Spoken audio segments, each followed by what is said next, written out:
हर साल लाखों लोग टैक्स बचाने के चक्कर में कहीं पर भी ब्लाइंडली इन्वेस्ट कर देते हैं, बिना ये सोचे कि आखिर में उनके पैसों का क्या होगा। और इसी वजह से जब रिटायरमेंट का टाइम आता है, उन्हें तब रियलाइज होता है they did not invest wisely. NPS का नाम तो सबने सुना है।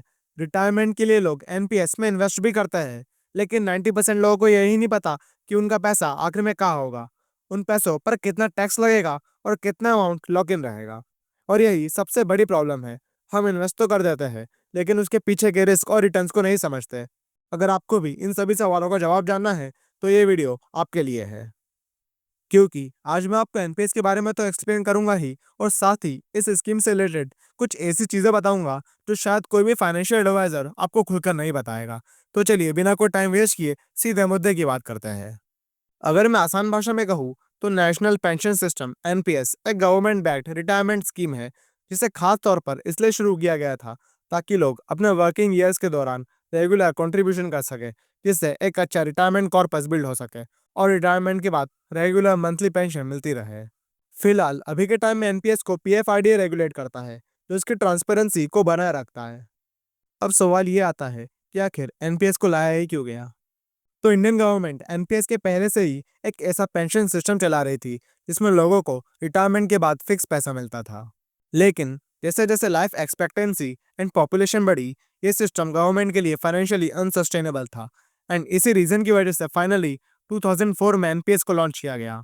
जहां शुरुआत में ये सिर्फ गवर्नमेंट एम्प्लॉयज के लिए था, लेकिन 2009 में इसे हर इंडियन सिटीजन के लिए खोल दिया गया। इसे लॉन्च करने के पीछे का मोटिव ही यही था कि एक ऐसा सिस्टम बनाया जाए जो लॉन्ग टर्म हो, मार्केट से लिंक्ड हो और गवर्नमेंट के बर्डन को तो कम करे ही, और साथ ही लाखों लोग जो प्राइवेट या अनऑर्गेनाइज सेक्टर में है वो भी रिटायरमेंट प्लानिंग कर सके। एनपीएस में दो अकाउंट होते हैं। एक टीयर 1 जो मैंडेटरी है और इसमें पैसा 60 के एज तक लॉक इन रहता है, और दूसरा टीयर 2 जो ऑप्शनल होता है और कभी भी पैसे को विड्रॉ कर सकते हैं। एनपीएस में आप 500 रुपए से इन्वेस्टमेंट स्टार्ट कर सकते हो, और invested capital market link fund जैसे इक्विटी, कॉर्पोरेट बॉन्ड या गवर्नमेंट सिक्योरिटीज में इन्वेस्ट होता है, जिसे professional pension fund managers manage करते हैं। इसमें भी आप एक्टिव चॉइस कर सकते हो, जिसमें आप खुद इक्विटी और डेट के एलोकेशन को चूज कर सकते हो, या फिर ऑटो चॉइस भी कर सकते हो, जो आपकी एज के अकॉर्डिंग पैसा अलोकेट होगा। लेकिन एक चीज जो है समझना सबसे जरूरी है, जो शायद बहुत से लोग इग्नोर कर देते हैं, वो ये है कि गवर्नमेंट बैक्ड स्कीम होने के बावजूद इस स्कीम के रिटर्न्स गारंटेड नहीं है, और इस स्कीम के रिटर्न्स मार्केट से लिंक्ड है। इसीलिए इस स्कीम के अंदर भी थोड़ा बहुत रिस्क तो है। अब बात करते हैं एनपीएस के दोनों टाइप के अकाउंट्स की, जिसकी बात मैंने लास्ट सेक्शन में भी की थी। तो टीयर 1 अकाउंट ही एक्चुअल एनपीएस अकाउंट होता है, जिसमें टैक्स बेनिफिट मिलते हैं और ये रिटायरमेंट के लिए बनाया गया है। वही टीयर 2 अकाउंट इससे काफ़ी ज़्यादा डिफरेंट होता है, जो ज़्यादा फ्लेक्सिबल तो होता ही है, और इसमें टीयर 1 के कंपैरिजन में भी ज़्यादा लिक्विडिटी होती है। जहाँ टीयर 1 अकाउंट लॉन्ग टर्म और डिसिप्लिन इन्वेस्टिंग के लिए है, वही tier 2 account short term goals और लिक्विडिटी के लिए है। अब बात करते हैं इस वीडियो के सबसे इंपॉर्टेंट क्वेश्चन की, आखिर हमको इस स्कीम से कितने रिटर्न्स मिल सकते हैं।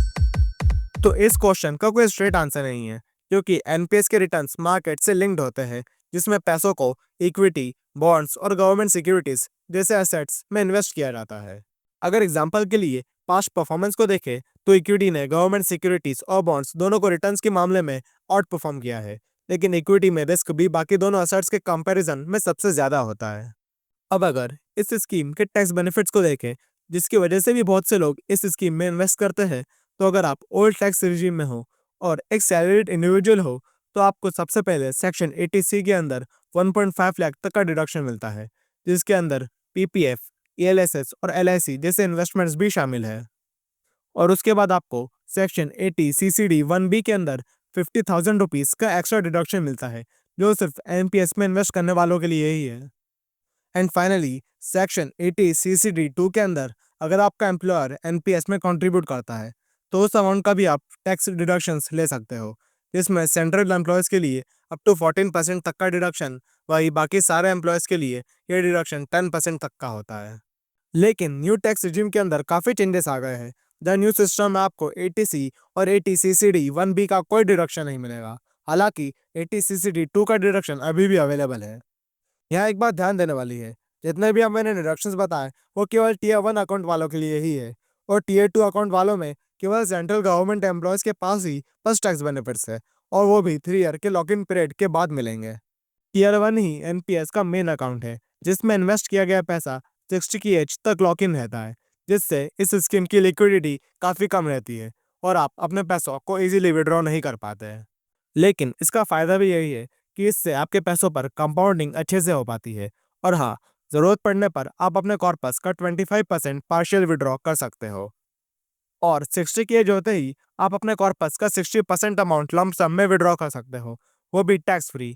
एंड रिमेनिंग 40% की आपको एन्युइटी खरीदनी होगी, जिससे आपको रेगुलर पेंशन मिलेगी, जिस पर आपको टैक्स भरना पड़ेगा। लेकिन टियर 2 अकाउंट का सीन थोड़ा डिफरेंट है, जहाँ आपके पास फुल फ्लेक्सिबिलिटी है और आप कभी भी अपने पैसों को विड्रॉ कर सकते हो। अब इस वीडियो के लास्ट पॉइंट की बात करते हैं, जिसकी हिंट मैंने आपको वीडियो के शुरुआत में भी दी थी। तो एनपीएस आपके लिए वर्थ इट है भी कि नहीं?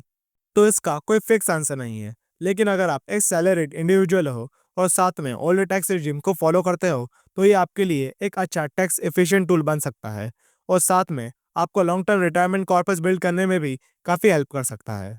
हालांकि अगर आप ऑलरेडी म्यूचुअल फंड्स में एसआईपी के थ्रू इन्वेस्ट करते हो, फिर भी एनपीएस आपके पोर्टफोलियो में थोड़ी स्टेबिलिटी और लो कॉस्ट डाइवर्सिफिकेशन ऐड कर सकता है। लेकिन अगर आपको लिक्विडिटी चाहिए और शॉर्ट टर्म गोल्स के लिए फ्लेक्सिबिलिटी भी चाहिए, तो एनपीएस शायद आपके लिए बेस्ट ऑप्शन नहीं है। और हाँ, जैसे मैंने वीडियो में पहले भी बोला था, न्यू टैक्स रिजीम और टियर 2 अकाउंट वालों में लगभग ना के बराबर टैक्स बेनिफिट्स है। एंड एट लास्ट, अगर आप एक अग्रेसिव सॉर्ट ऑफ इन्वेस्टर हो और मेनली स्मॉल कैप और मिड कैप में इन्वेस्ट करते हो, तो आपके लिए एनपीएस थोड़ा बोरिंग और रिस्ट्रिक्टिव लग सकता है। तो ये था एनपीएस के ऊपर एक डिटेल्ड एक्सप्लेनेशन। अगर अब भी आपको एनपीएस को लेकर कुछ कंफ्यूजन है, तो आप कमेंट सेक्शन में पूछ सकते हो। और ये वीडियो अच्छा लगा हो तो उसे लाइक कर देना और ऐसे ही फाइनेंस कंटेंट के लिए चैनल को भी सब्सक्राइब कर देना। अगर आपके फ्रेंड्स या फैमिली में से किसी को भी एनपीएस को लेकर कुछ कंफ्यूजन है या एनपीएस के बारे में जानना चाहता है, तो उसे ये वीडियो ज़रूर शेयर कर देना। तो मिलते हैं नेक्स्ट वीडियो में, तब तक के लिए हैप्पी लर्निंग, हैप्पी इन्वेस्टिंग।